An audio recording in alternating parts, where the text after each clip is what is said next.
Bienvenidos guardianes a vuestro canal. Hoy tenemos un nuevo vídeo con la review, análisis y opinión del capítulo número 1138 del manga de One Piece. Sí, guardianes, del manga del One Piece, y en este caso este capítulo 1138 titulado Harley.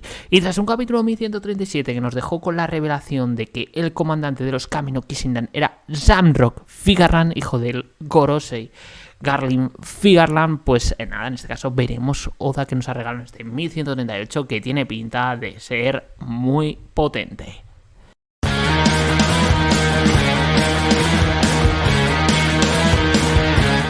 Y guardianes, volvemos a tener una nueva portada con las mini historias de la joven Oni Yamato y su peregrinación por los diferentes templos de Wano volumen 24, con el mensaje que la guarida secreta está bajo el mando de Who is Who.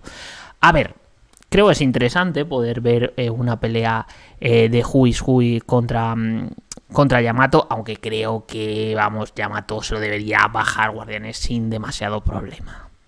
Y entrando, guardianes, en lo que es el propio capítulo 1138, este comienza con Loki hablando todo ensangrentado con Sandrock, indicando que se parece a Kagami, preguntándole si es pariente suyo. Pero este de primeras no responde, sino que es Gunko la que comenta que no le importa, algo que parece dejar conforme a Loki, aunque este continúa diciendo que es curioso que existan dos personas con el mismo rostro, claramente provocando a Sandrock, que pertenecen uno a los piratas y otro a los Tenryubitos, fuerzas opuestas en este mundo. Esta vez Sandrock sí contesta, indicando que ese pirata es su hermano gemelo menor, que fue separado de él hace mucho tiempo y que en una ocasión regresó a Mary Joyce, pero que prefiere el mundo inferior. Loki, tras escuchar la revelación de Sandrock, comenta que es bastante gracioso que haya conocido a ambos hermanos y que los odie, para terminar dejando una advertencia o amenaza. Rueguen porque no llegue el día que sea liberado. Entiendan bien lo que trato de decir. No solo presencié el fatal destino de mis amigos, lo llevaré hasta mis últimos días. Dicha amenaza enfada a Sandrock, que activa a través de su espada el llamado Cerberus, y ahí vemos un panelazo brutal de tres bestias gigantescas, lo que es esa, en este caso, ese guardián del infierno, ese Cerberus, que la verdad, vuelvo a decir, el panel es increíble, y de cada una de ellas, de esas, en este caso, de esos cabezas, le sale una espada de la boca, mientras Gunko le pide a su comandante que deben irse, ya que deberían borrar su presencia, pero antes de la huida, dejando, en este caso, a Cerberus con Loki, y con el mensaje de Sandrock: si logras sobrevivir, eres libre de venir a buscarme y tratar de asesinarme. Llegado a ese momento, con gusto seré tu oponente. Desapareciendo en el aire mientras Cerberus se clavan en el pecho de Loki, dejándonos un doble panel brutal, y con una última interacción de Gunko y Sandrock comentando que van a ir a por los hijos de los guerreros, pero que deben invocar a alguien más. Entiendo, un tercer Kami no Kishinden. Tras esta inquietante amenaza, volvemos al castillo Aurus, donde los guardias gigantes han despertado diciendo que el asaltante se trataba de Akagami. Pero Luffy no puede creerlo, ya que al final Shanks es alguien con una presencia tan única que no pudo estar allí sin que lo hubieran notado. Incluso el propio Luffy comenta que aunque fuera Shanks, no actuaría como un villano, sino lo haría como lo hace Luffy, ya que nunca haría nada malo sin razón alguna. Nami destaca la confianza ciega. Hay un momento, un poquito de humor, ya sabemos que Luffy no sabe decir los nombres, referenciando a Belmer, y los guardias en este caso comentan que si no era Shanks puede que fuera su hermano o un pariente cercano, por el increíble parecido, pero Luffy no cree que sea su hermano, aunque es verdad que nunca le contó, en este caso Shanks, nada sobre su familia, ya de que desde pequeño creció en un barco pirata y siempre creyó que Roger Riley junto a todos los piratas de Roger eran su familia, menos Buggy. Todo esto contado mientras el personaje misterioso que Oda nos mostró en los primeros capítulos de Elbaf se encuentra llegando a las puertas del castillo Aurus. Y del castillo a Aurus Guardianes cambiamos, en este caso de escenario, al árbol Adam, donde Frankie sigue maravillado por la espectacular forma de dicho árbol, del árbol Adam, mientras que Ripley hace de anfitriona, pero lo que más llama la atención a nuestro carpintero es un mural. Y Ripley cuenta que hace mucho tiempo unos niños grabaron esos dibujos en la corteza del árbol Adam y que debido a su valor histórico y su patrimonio cultural se ha estado manteniendo. Dichos garabatos o dichos dibujos fueron hechos entre hace 900 y 800 años, lo que quiere decir que fueron pintados durante el siglo vacío. Frankie se queda alucinado, pero le inquieta algo, ya que los dibujos hechos en el BAF parecen no representar solo a los gigantes, lo que confirma Ripley, que añade que lo curioso es que en la historia que conocen se habla de guerras entre las diferentes razas, pero nunca se habla de que hayan realizado una alianza para simplemente compartir entre ellos. Y Guardianes rápidamente cambiamos en este caso a la biblioteca del búho en Elbaf, donde Saul le está en este caso enseñando pues el texto sagrado de Harley y un poco comentándole sobre que estas escrituras han generado muchos mitos, muchas historias, muchas interpretaciones, pero lo primero que debe comentar es que los guerreros de Elbaf creen en el dios del sol, pero digamos que esa misma creencia hace que cada uno de ellos pues desarrolle un poco cada interpretación o cada hábito o personalidad. Aquí en este caso vemos como Robin le pregunta si puede leerlo, a lo que Saul responde que sí, que claro que puede leerlo, y explica un poco cómo se divide este libro, estas escrituras de Harley, que consta de 3 capítulos, hablando de 3 mundos o digamos el mundo en 3 épocas de la historia diferente, diciéndose que el tercer mundo es el actual, así que puede estar hablando de situaciones futuras. Además de que muchas personas han transmitido la leyenda de Nika en secreto. Lo que esas leyendas tienen en común es que cuando aparece todo el mundo entra en un tremendo en este caso extruendo. Y vemos cómo en este caso Robin comienza a leer dichas escrituras de Harley, mientras todo esto es realizado, mientras vemos el último panel del capítulo donde Frankie ve ese mural del que ha estado con Ripley, mientras que se intercala la lectura de Robin diciendo: primer mundo, la tierra estaba cubierta de fuego, las personas sucumbieron al deseo y tocaron el sol prohibido, los esclavos rezaron y el dios del sol apareció. El dios de la tierra enfureció tanto que junto a la serpiente de fuego kármico envolvieron el mundo entero en muerte y oscuridad. Después de ello nunca se volvieron a encontrar. Segundo mundo, se sintieron alientos en medio del vacío. El dios del bosque envió a sus demonios y lo único que esparció el sol fueron las flamas de la guerra. La gente de la media luna tuvo un sueño, la gente de la luna tuvo un sueño. Los humanos mataron al dios del sol y se convirtieron en dioses. El dios del mar se puso furioso, después de ello nunca más volvieron a encontrarse. Y por último, el tercer mundo. En medio del caos hay un vacío, un inconveniente sombra del pasado. Recuerda el día prometido. La voz de la media luna puede escucharse. El dios del sol baila y ríe mientras conduce al mundo hacia su fin.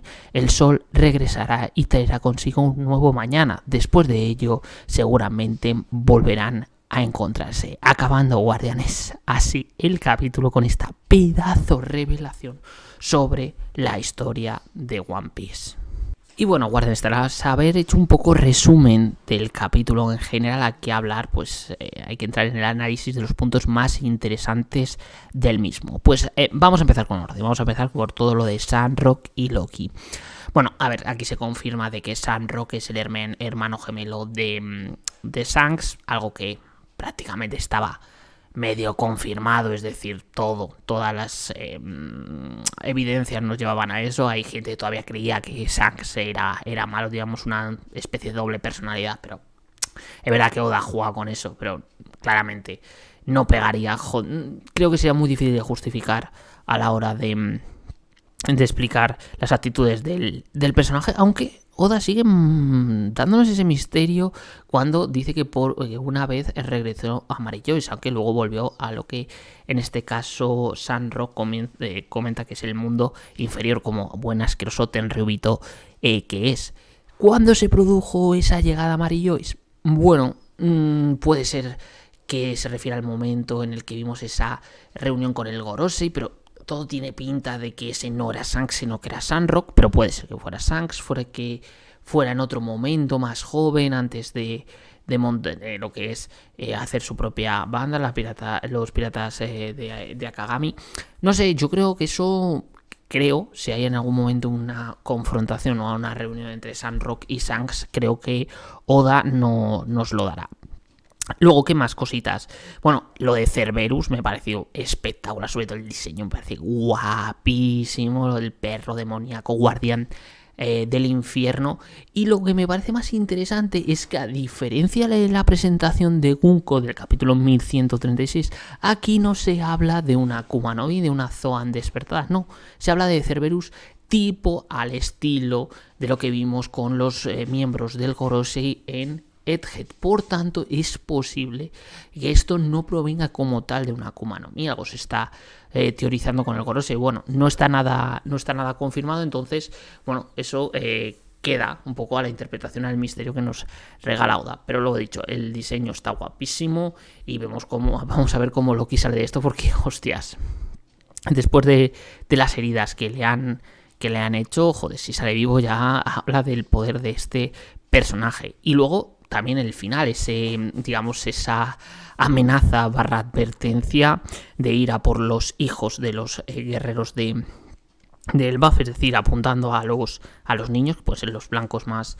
sencillos, y sobre todo, en este caso, dando la sensación de que invocan a un tercer miembro de los Kami no Kisendan. Y aquí, claro, la pregunta es, ¿escalará el conflicto tanto que tengan que aparecer todos los miembros de los Kami no Kisendan y tengamos aquí una gran pelea contra los Mugis? Bueno, por ahora ya han aparecido 2, es posible que aparezcan 3, y da la sensación de, viendo todo como nos está, digamos, intuyendo o dando Oda con el arco del buff, no me sorprendería que aparecieran todos. Luego también otro punto que creo que es destacable antes de entrar en el bombazo, ya en lo que ha roto, en este caso, internet y dándonos uno de los mejores paneles de toda la historia, de todo el manga de One Piece. Lo primero, antes quiero hablar un poco de la confianza ciega de Luffy en Shanks, que yo creo que aquí Luffy actúa un poco como la mayoría del fandom. Es como no. En este caso, Shanks no actúa como un villano, actúa más como Luffy, tiene fe ciega en él. Aunque, claro, aquí Luffy tiene razón, que al final él desconoce mucho de la historia de Shanks, porque él solo conoce, pues bueno, que creció, en este caso, bajo el ala de los piratas de Roger, del propio Riley, y luego, pues bueno, montó su propia banda. Entonces, él pensaba que esa era su familia, pero vemos que, en este caso, su familia es de muy alta cuna, en el sentido de que es Tenryubito, y vuelvo a decirlo, como comentaba antes de Sandrock, me imagino que esto Oda nos lo enseñará si en algún momento se produce un encuentro entre ellos. Y además, en esta parte también, pues vemos en este final, cuando está Luffy, en este caso, pues dando su opinión respecto a la posibilidad de que sea Shanks el que ha invadido el castillo Aurus. Vemos cómo mientras va hablando, va apareciendo ese personaje misterioso que ya Oda desde el principio, desde el comienzo del arco del buff, nos ha ido mostrando en panelitos en varios capítulos. A ver, viendo que justo aparece cuando Luffy está hablando de Shanks cuando pertenece a la banda de Roger, pues a ver, da toda la sensación de que es una cama de Roger. Y a ver, guardianes, vamos a ser sinceros, ¿quién de los, digamos, de la tripulación de Roger queda por, en este caso, presentar y que no conocemos? Pues en este caso es Cooper Gavan. Para mí, creo que, no voy a decir al 100%, porque con Oda nunca lo puedes dar por hecho, pero hay unas altísimas posibilidades, y más de este capítulo mostrándolos en ese momento, de que sea Cooper Gavan. Así que esa es mi apuesta. Y ahora sí, guardianes, entrando en el panel final, en ese mural, junto con la historia, en este caso que comienza a leer Robin en las escrituras de Harley sobre esos 3 mundos o estos 3 momentos del tiempo donde parece ser que cambiaron la historia o que hubo grandes guerras. Vamos a ir uno por uno. El primero, Guardianes, en este caso el primer mundo, el de la Tierra, estaba cubierta de fuego. Las personas sucumbieron al deseo de tocar el sol prohibido. Los esclavos rezaron y el dios del sol apareció, pero el dios de la Tierra enfureció tanto que, junto con la serpiente de fuego kármico, envolvieron el mundo entero en muerte y oscuridad. Entiendo que matando al dios del sol.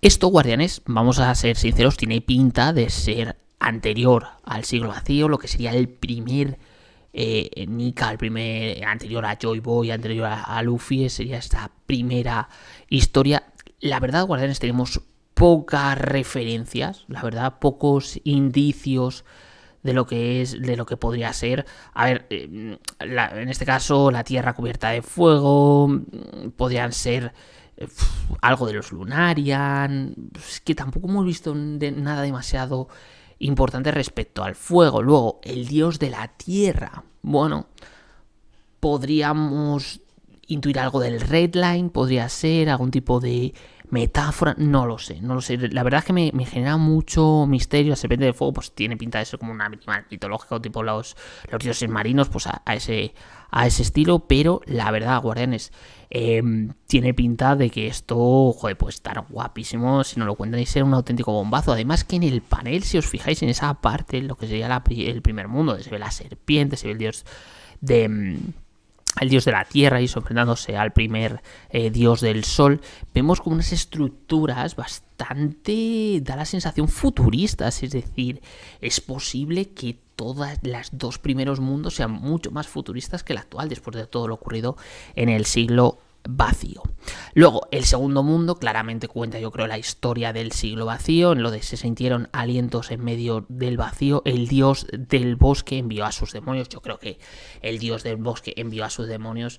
Me da la sensación de que esto claramente referencia a Im y, en este caso, a sus demonios, a los miembros del Gorosei, confirmándonos, si es así, Oda, que al final los miembros del Gorosei no es que tengan Akuma no Mi, es decir, Zoan mitológica de esos kaijus o animales, en este caso criaturas mitológicas que vimos en Edge, sino que fueran directamente demonios creados por él mismo. Y continuando con el mensaje, y lo único que esparció el sol fueron las flamas de la guerra, esa guerra que se produjo entre los 20 reinos del gobierno mundial contra, en este caso, ese reino futurista o adelantado en el tiempo, y contra el propio Joy Boy. La gente de la luna tuvo un sueño, los humanos mataron al sol, es decir, al final murió Joy Boy, murió Nika y se convirtieron en dioses, haciendo referencia a los tenryubitos, y el dios del mar se puso furioso después de ello. Nunca más volvieron a encontrarse. Yo aquí lo que veo respecto a lo que es el dios del mar, lo que sería el arma ancestral, es decir, que se utilizaron las armas ancestrales para esta destrucción. Me imagino que Urano, que Plutón y que el propio, en este caso, Neptuno. Y por último sería el tercer mundo, que es lo que sería la actualidad, y cuando se hizo este dibujo sería lo que es el futuro, ese tercer mundo que dice que en medio del caos hay un vacío, una inconveniente sombra del pasado recuerda el día prometido, la voz de la media luna puede escucharse, el dios del sol baila, haciendo referencia en este caso a Luffy, y se ríe mientras conduce al mundo hacia su fin.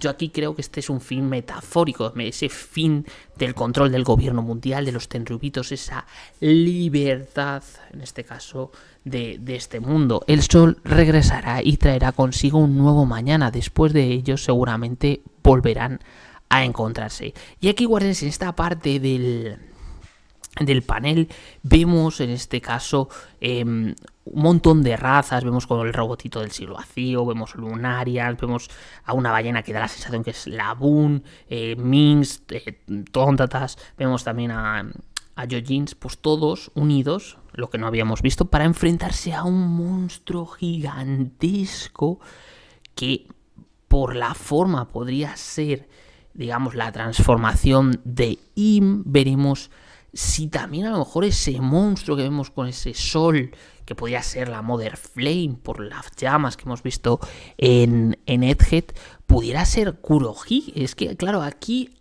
lo único que no me entra muy bien en el panel es un poco la presencia de Kurohige. ¿Dónde aquí entra alguien tan poderoso y tan peligroso como Kurohige? Veremos si el panel lo que nos está, nos está llevando es a que ese monstruo que quiere llevarse ese sol no sea tanto Im, que puede ser, sino que sea el propio Kurohige. Yo, la verdad es que optaría por Im, pero me parece interesante porque aquí no veo dónde entra en esta premonición, digamos, donde entraría el bueno de Kurohige y con la importancia que tiene. Y bueno, guardianes, ya entrando en lo que es la opinión en este caso, del capítulo número 1138 del manga de One Piece, pues tengo que decir, guardianes, que es un capítulo histórico.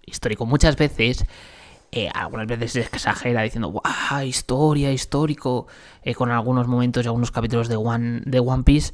Pero esta vez sí, esta vez, guardianes, este capítulo está al nivel de la revelación de la Gear 5, de la Itoi Tonomi, momentos del flashback de Oden, no sé, el momento de la muerte de Ace.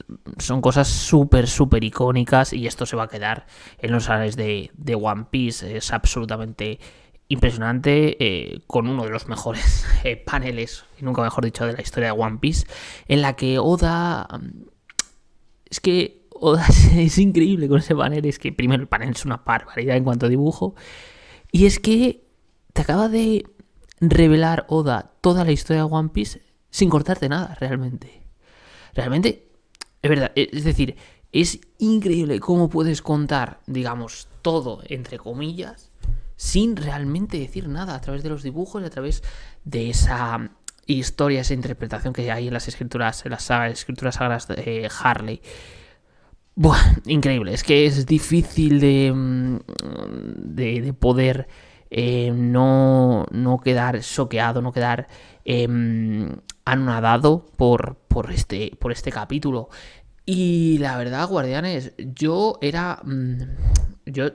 sabéis que pensaba que un poco todo lo que es la historia del siglo vacío iba a ser pues un poco en una trilogía de arcos, primero Egghead, luego Elbaf y terminando en Laugh Tale.